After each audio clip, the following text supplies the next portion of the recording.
Hello everyone, কেমন আছেন সবাই? আশা করছি ভালো আছেন। আজকে একটা আমাদের সাথে জীবনের সাথে ঘটে যাওয়া ভয়ঙ্কর কিছু ঘটনা শেয়ার করব। আমরা আগে ছিলাম উত্তরাতে একটা বাসায় টানা 10 বছর। আমাদের স্কুল শিফট হয়েছে বসুন্ধরাতে, তাই আমরাও বসুন্ধরাতে শিফট হয়েছি। তো আমরা এই বাসাতে 2 বছর হলো আছি। এই 2 বছরে আমাদের জীবনটা খুবই খারাপ কাটিয়েছে। এই বাসায় ঢোকার পর থেকেই আমরা একে একে সবাই অসুস্থ হতে থাকি। কিছু কিছু জিনিস আমরা লক্ষ্য করেছি যেটা খুবই ভয়ঙ্কর। এগুলো কেউ বিশ্বাস করবেন নাকি না জানি না, বাট আমাদের সাথে ঘটেছে। যেটা হলো, গভীর রাতে আমরা স্কুল বন্ধ, তো তাই আমরা একটু রাত জেগে ঘুমাই। তো হঠাৎ করেই দেখি একদিন আমরা বসে গল্প করছি, টিভি অন হয়ে গেল, তারপরে লাইট অফ অন হয়। গভীর রাতে কিচেনে কেমন কেমন জানি সাউন্ড আসে, আরও নানান রকম জিনিস হয় এই বাসাটাতে। আমরা এই বাসাটাতেই থাকি। এখন আপনারা বলতে পারেন যে আপনাদের বাসায় তো ডগ আছে, এগুলো জিনিস তো হওয়ার কথা না। ভাই, আমিও আগে তাই জানতাম, কিন্তু ভূমিকম্প হয় সে তো টেরই পায় না। আমাকে হারনেস নিয়ে তার পিছনে দৌড়াতে হয় যে ওঠো, ভূমিকম্প হচ্ছে। তাহলে বোঝেন ব্যাপারটা। একবার তো এমনও হয়েছে যে সে ঘুমাচ্ছে, আমি এমনভাবে দৌড়াচ্ছি, সে তো টেরই পায় না কী হচ্ছে। আমি ওকে বলছি চলো চলো হারনেস করো, সে খুশিতে আর লাফাচ্ছে আরও। বাটার আসার পরে আমরা কিছু টের পেয়েছি। হঠাৎ আমরা ঘুমাচ্ছিলাম এক ঘরে সবাই সবাই বলতে আমি, হোসে, বাটার, আমার ছোটো বোন। তো হঠাৎ করে বাটার চিল্লায় উঠছে। আমার চোখটা খুলেই দেখি যে সে চিল্লাচ্ছে। আমি হঠাৎ করে চোখটা খুলে দেখি যে একটা শ্যাডো দৌড়ালো। ভাই, আমার কলিজা তো বের হয়ে গেছে।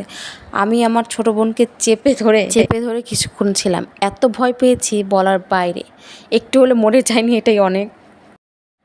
কয়েকদিন হলো আমার ভাইও লক্ষ্য করেছে, সে রাত জেগে ফুটবল দেখে। সে কী জানি সাউন্ড শোনে। সে আমাকে বলছে যে আপু এরকম সাউন্ড হয়। ও ছোট মানুষ, তাই ওকে আমি আর কিছু ভয় দেখাইনি। যাই হোক, আমরা এই বাসা ছেড়ে চলে যাব। এই বাসার হরেক রকম সমস্যা আছে, যেমন কারেন্ট, মানে আমাদের 2টো ফ্রিজ আছে বড় বড়।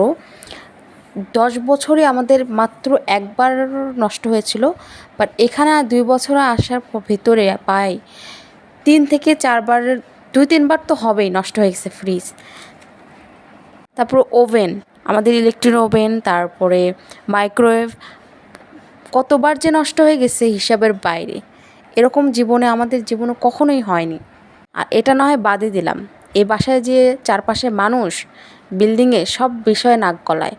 ভাই, টাকা দিয়ে থাকি, আমার বাবার টাকাতে আমি থাকি। আমি কিভাবে চলবো, কেমনে চলবো, এটা আমার পার্সোনাল বিষয়। সবাই এর ভিতরে নাক গলাবে, এটা কিছুতেই মেনে নেওয়া যায় না। প্রত্যেকটা বিষয়ে নাক গলায়। এই বিল্ডিংয়ে যেই থাকবেন খুব সাবধানে থাকবেন, কারণ এই বিল্ডিংয়ে কিছু কিছু মানুষ আছে যে সব বিষয়ে নাক গলায়। এই বাসাটা ছেড়ে দিচ্ছি খুব তাড়াতাড়ি। এই বাসায় থাকলে যে কী ঘটনা ঘটে যাবে, বড় দুর্ঘটনা ঘটতেই পারে।